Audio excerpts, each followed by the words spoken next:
So I just want to say I'm back. It's been a while, but I come on this podcast now, and I've been, got a lady from the Lowdown. Her name's Charlene, and yeah, Charlene, if you'd like to introduce yourself. Hi, yeah, my name's Charlene. I am from the youth mental health charity, the Lowdown. Yeah, and I'm access and engagement lead, which probably means nothing to you, but hopefully I'll explain that a bit later on. So yeah, thank you for inviting me. No worries, thank you for coming on. I kind of want to talk to you about the Lowdown and how it's also impacted us a little bit. One of our colleagues used your services before and still does, and he's doing better off ever since. Because I think you give off that nice platform where people can actually talk to someone else and let it all out, basically. Yeah. So, if for people who don't know, I kind of want us to talk about like what the Lowdown is and your kind of like why it started, really. Okay. So the Lowdown is a youth mental health charity. It's predominantly for services for 11 to 25-year-olds. That being said, we have got some younger clients in at the moment as part of a separate funded project. But the services that we offer now are kind of very vast. If you're local to Northampton, you might have known about us. As a charity, we've been in existence for 35 years, which I think is pretty incredible, especially with changing times. But it's meant a lot of kind of adaptations, developments to the organisation. We worked it out the other day, we've got 9 services now. So whereas before we were probably known for the counselling service and maybe sexual health, again, if you're from Northampton and you're growing up in Northampton, you might have dropped in to get some condoms or some sexual health advice, that kind of thing. But now we've just expanded so much, and that's hopefully because what we're doing is we're trying to listen to the young people that use our services and try and adapt to the needs, especially around the things that have changed recently in the world generally with COVID and everything that's happened. But because we've had to expand what we do, particularly in the last 5 years, everything has expanded so much. So yeah, we've got, like I said, loads of different services at the organisation now. So well done, that's great. I also want to talk about like the impact you have on the people of Northampton, and also, like, elsewhere, is it elsewhere other than Northampton, or do you just focus mainly in Northampton? Yeah, so as an organisation, we are Northampton-based, so we service mainly the young people in Northampton. That being said, we're part of a wider group of, I guess, organisations the same as ourselves that operate across Northamptonshire. So although we're mainly Northampton-based, we work with the other organisations that are similar to ourselves. The idea being that there's a consistent approach to offering that support to the young people that need our help. So it's the collaborative, or the partnership is called the REACH Partnership, and it's got other organisations spread across Northamptonshire, with the theory being that some of the services that we offer are also offered across those different areas in Northamptonshire, so that there's something, for example, with drop-in cafes. So we operate a wellbeing drop-in cafe for now 11 to 25-year-olds. That's just been expanded. It used to be 11 to 18-year-olds, but now it's 11 to 25-year-olds.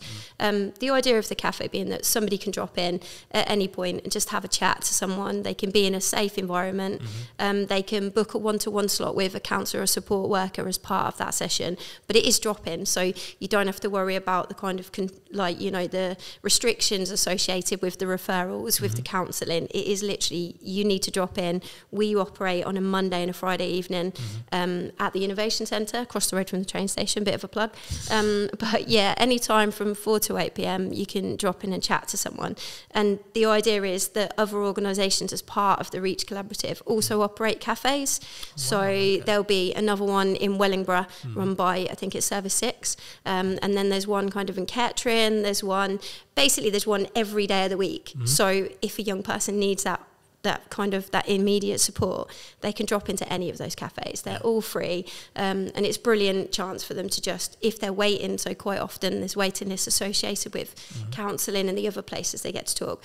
These don't have those. They can just drop in and talk to someone there and then, really. So yeah, it's really good. No, yeah, it does sound really good, and I, like say, me and Joe really admire what you guys do, and like we see that like therapy is it's a very expensive thing to pay for, and to give people the opportunity to have it for free at like the age of 25, I think it's a very good thing you're doing, basically, is what I want to say. But It's amazing. I think we're very lucky, don't get me wrong, because we're a charity.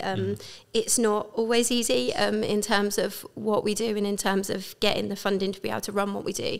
We're lucky in terms of the counselling service, I call it lucky. But we get funded by NHS to do the counselling service. Right. Everything else, we kind of have to find alternative funding, or we get given certain grants, or we have to go out and find certain grants and funding to sustain the work that we do and also to develop the work that we do.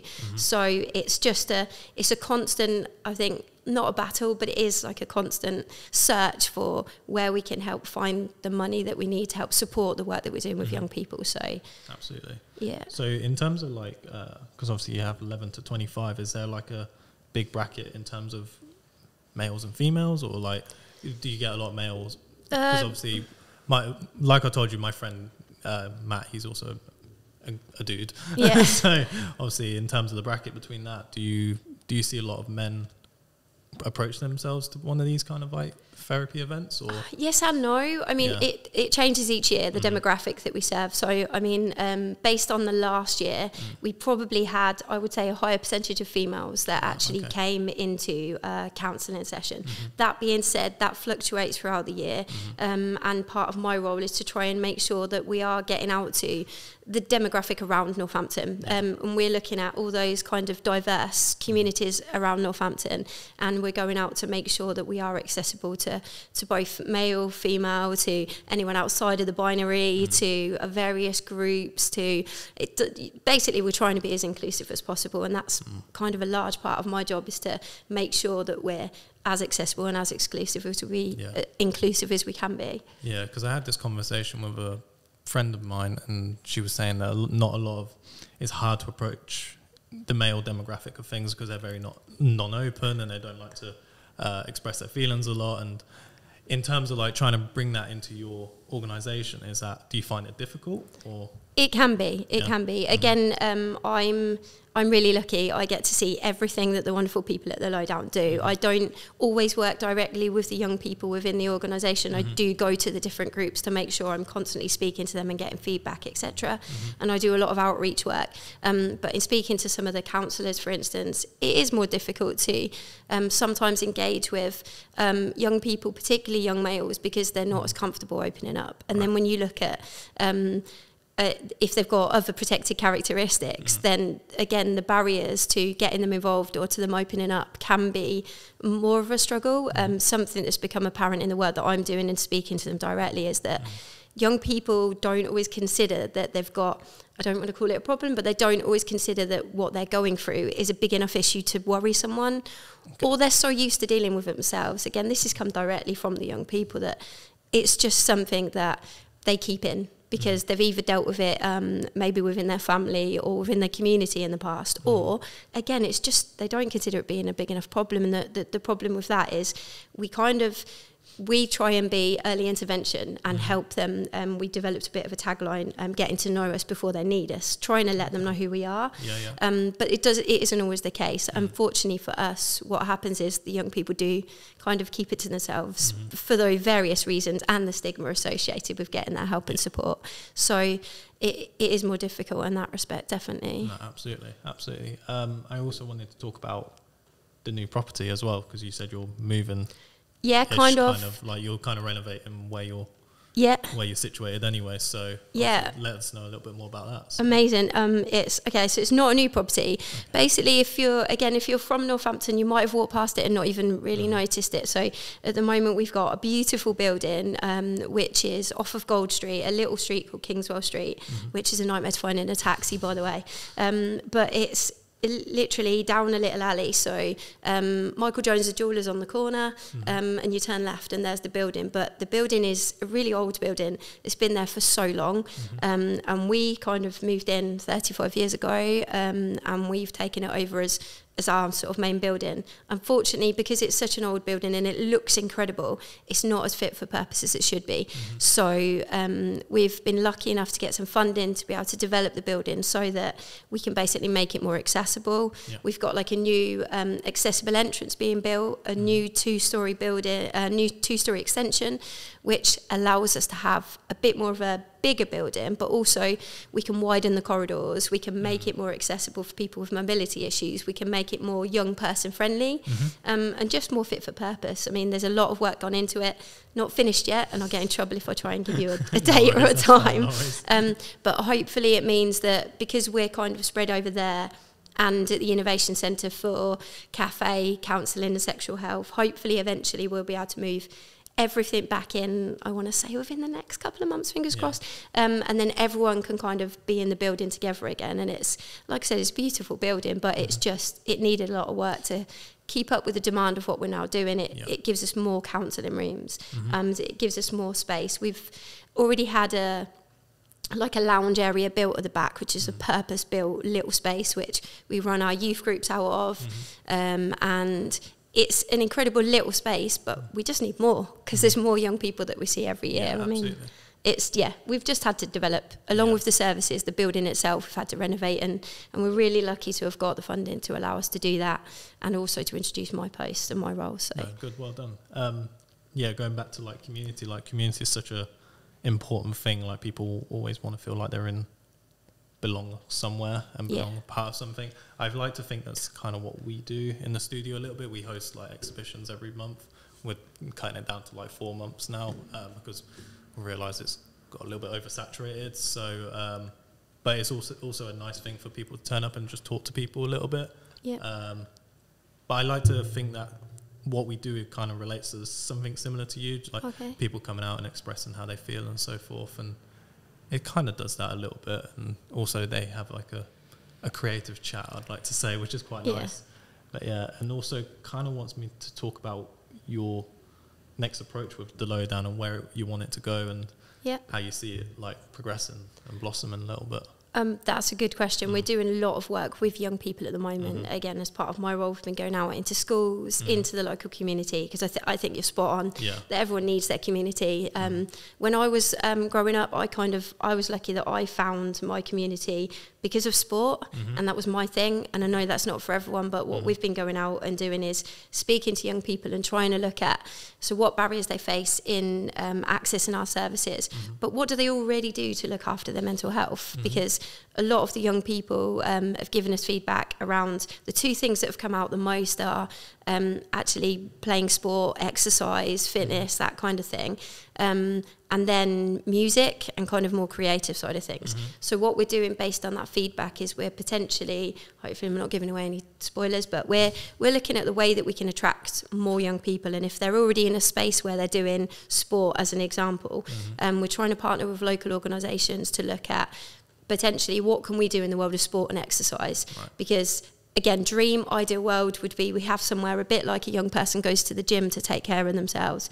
There's I know there's kind of talk nationally of some kind of hubs where you have everything and a young person can go and access that support. For me, it would be a similar thing as a young person go into a gym. They can drop in, they can do some kind of sport, exercise, whatever, but we're trying to, how can we include kind of an element of mental health in that? So is there a way that they can come and, like you've said, when they come here to this great space, they can chat to you, they can look at stuff around them that they're interested in, they can be involved in the creative side of things. We kind of want to do that based on the feedback they're giving us, which is they like to do sport and exercise. Can we include an element in that for what we do for mental health? So we have various wellbeing programs. We have a youth group called Mindspace, which is a bit of a calmer, quieter space. Again, they can find their creative side. They do loads of different things monthly, and we're trying to expand that a little bit. So potentially the next thing going forward is we're looking at how we can use sport and exercise, I guess, with mental health. Again, because that's kind of part of my background as well. So hopefully I know some of the people we can go to and try and help us get that going. But I think that'll attract a different demographic. And again, one of our counsellors has done some work with some of the young people he works with, and he's kind of come back and give us feedback as well as the young people saying sport, or in his case football, is something that he thinks they can use to open up. So we're exploring how we can do that and using the sport and exercise. Nice, really good. Obviously, your demographic of people kind of ranges for a lot of kids that are in school at the moment. Do you approach schools mainly, or is that a big part of like your organisation, is where you approach schools and talk to schools about? Because obviously, when I was younger, I'm 25 now. When I was younger, counselling wasn't like a thing. Yeah. And I wish it was, because there's so many kids that I grew up with that kind of needed it. So, but I kind of want to just talk about that a little bit and your approach to schools. Yeah. That schools has been a big part of the work that we're doing, because obviously we do some specific work trying to get out into the different community groups and organisations, which is brilliant. But the easiest way to hit a large kind of variety, a large demographic, is to go into the schools where they're already at, and hopefully you've got a bit more of a captive audience. When I first started the role, which is a year ago now, just over a year, one of the biggest things we did was try to make as much contact as we could with schools. The way that they do mental health in schools nowadays is so different. Like you said, it probably wasn't a thing for you in the same way. Oh God, I'm showing my age a little bit, but for me too, there wasn't the same way to go. But now schools are, I think, starting to get a bit more on board with their bringing in sort of mental health and wellbeing teams that we can work with. But we're trying to get in there, and even if it's we just go in there and we run a bit of a promotional stall where we set up some things for them, set up some interactive activities. They give us some feedback on what it is, they either stops them getting the support they need or what it is they already do, and then we get to speak to them about the Lowdown and who we are. And if one person remembers us when a friend of theirs or themselves need us at some point, then we've kind of done our job. And so that is, that's quite a big part of the work that we do, and we try and work really closely with them. Absolutely. No, it's really good. Like I say, I appreciate what you do, especially with the rise of mental health at the moment after COVID, and especially men's mental health. Obviously, like going back to that, I had a friend who recently passed away because he didn't feel like he was for the world and stuff. And I feel like if he knew about your services, I think things would have been different. But obviously, that's kind of like our angle, is trying to make sure people know that there are these things out there. So. I think this is great what you do, by the way, as well, because you probably speak to a totally different demographic than we can necessarily get to. So it's fab. But I'm sorry to hear about your friend. I mean, we do still have some stories where we hear about young people that, sadly, that they don't get that help when they need it. And I guess what we're trying to do is, because it really affects us and what we're doing. So we try and make sure that we are out there and tell as many people about all the work that we do. We've seen over 2,200 young people last year. That's individual young people. But for those over 2,000 people that we see, I would imagine that there's still many more that for whatever reason we don't actually get access to. So it's just about trying to make sure that we give as much opportunity to put ourselves out there so that we can increase that number if we need to. It would be lovely to say that they didn't need to come and see us, but unfortunately I think with everything going on as well, like you mentioned COVID and everything that's happening, I wouldn't want to be a teenager or a young person again nowadays, because there's just so much that they have to deal with. So because I had a conversation with my nan about it, and she was like, I didn't have to go through this when I was younger. Like, she basically plain said the shit you go through is just like absolutely horrible, and like with the rise of inflation and so forth, and obviously it is a hard thing, and I think politics is a massive detriment to like mental health as well, and how it affects it. And it's not easy for a lot of people. Even I see it in my parents sometimes. Obviously, they don't talk about it as often, but I think, I think it's like things like what you're doing needs to happen a bit more and stuff, which is really great. So I'd like to think there has been a bit of a shift. I mean, again, we talk about my parents, my grandparents, the same. Like, they didn't talk about it in the same way. I don't think it's because it didn't exist. I think it's just they didn't talk about it. And I think the sad thing was there was so many people that kind of went through it and didn't have an outlet.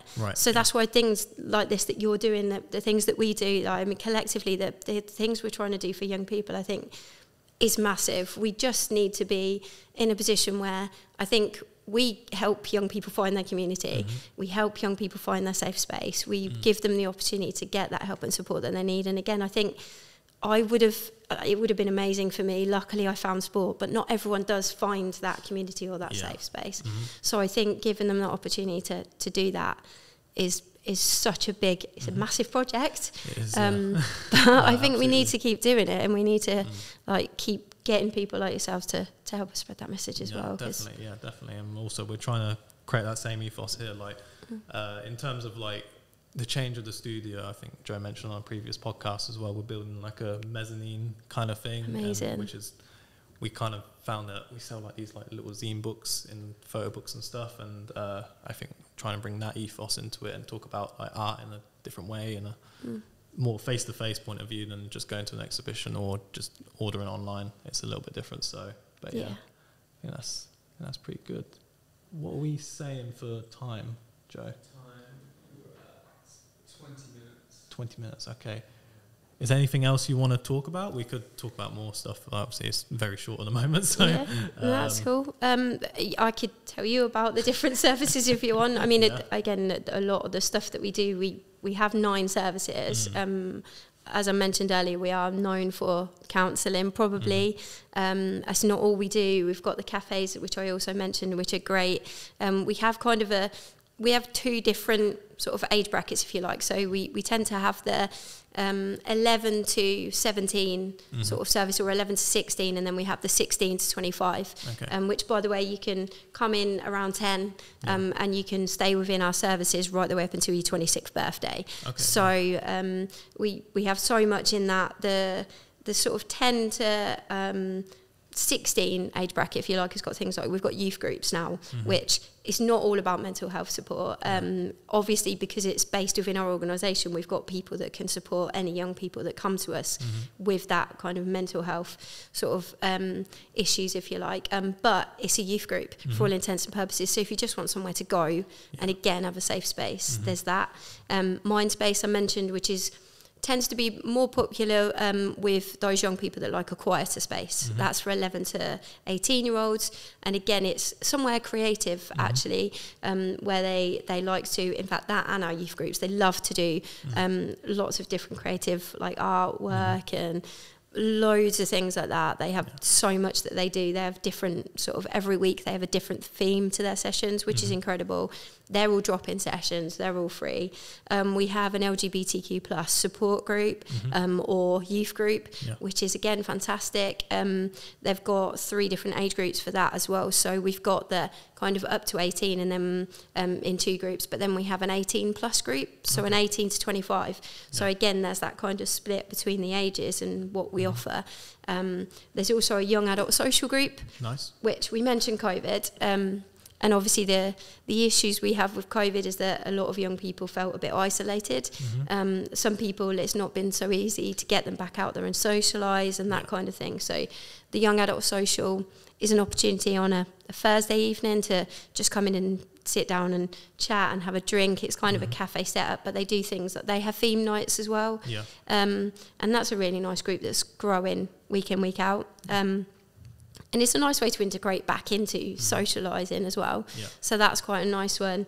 And we have our Restart service. This is relatively new. It's been around, I think, for the last couple of years, but Restart is slightly different. It's for 16 to 25-year-olds. And the idea of the Restart service is for young people that are transitioning from children's mental health into adult mental health services. So if you've been involved in any kind of mental health services in the past, it's kind of the sad thing about being a young person going into an adult nowadays is that you're kind of expected to you hit 18 and you're expected to be an adult. And that means you're expected to do adult things.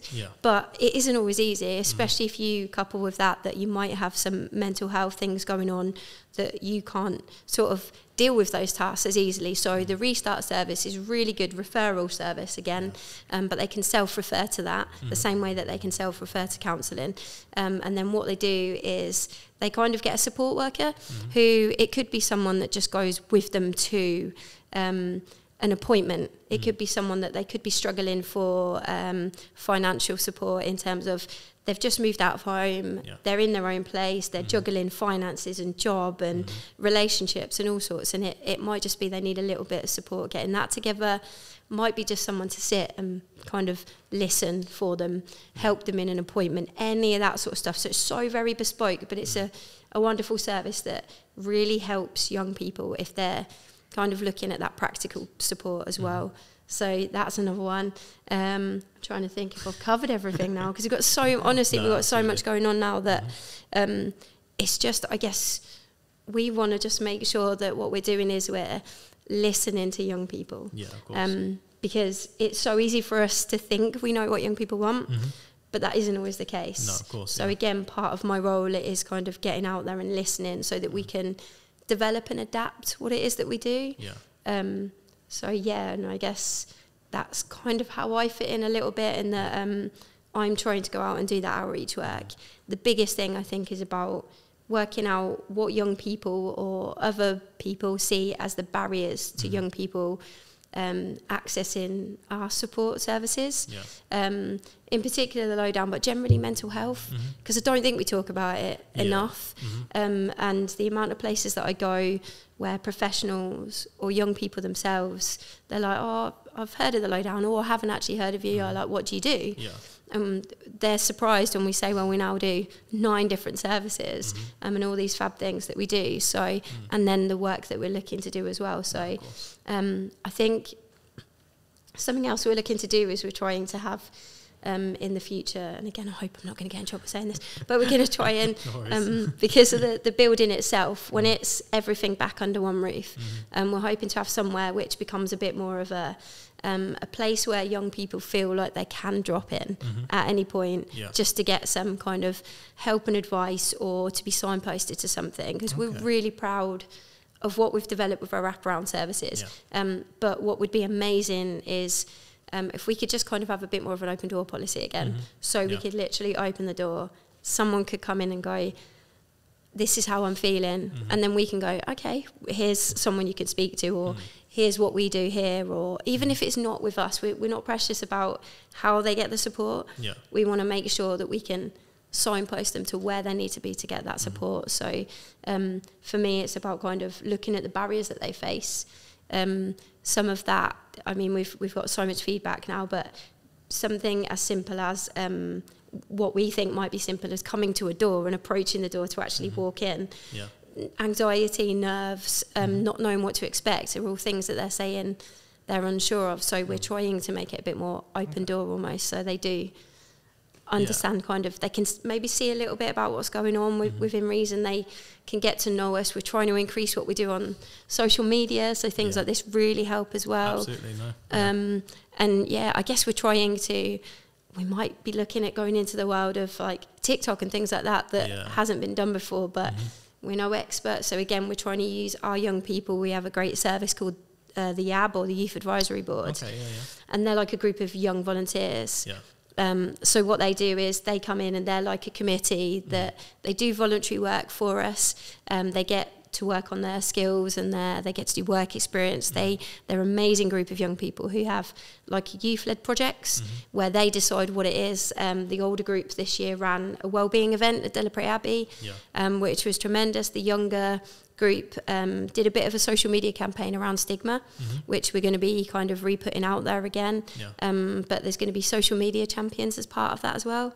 And their job is going to be to help us make sure that we're getting out there to the right people. So again, through channels like this, and just using social media in the right way as well, so that we can actually try and get as many young people on board and stay relevant, I suppose, and make sure we're addressing those barriers. No, definitely. And like, I wanted to talk about like the cafe stuff, like people dropping in and having a chat in like places like Wellingborough and Kettering and so forth. Like, would you offer that to like, say for instance, like a exhibition space when we have like events and so forth, like offer it to young kids to just come by and have a look if it might be in their field of like what they want to go into, or just want to talk to someone in the same like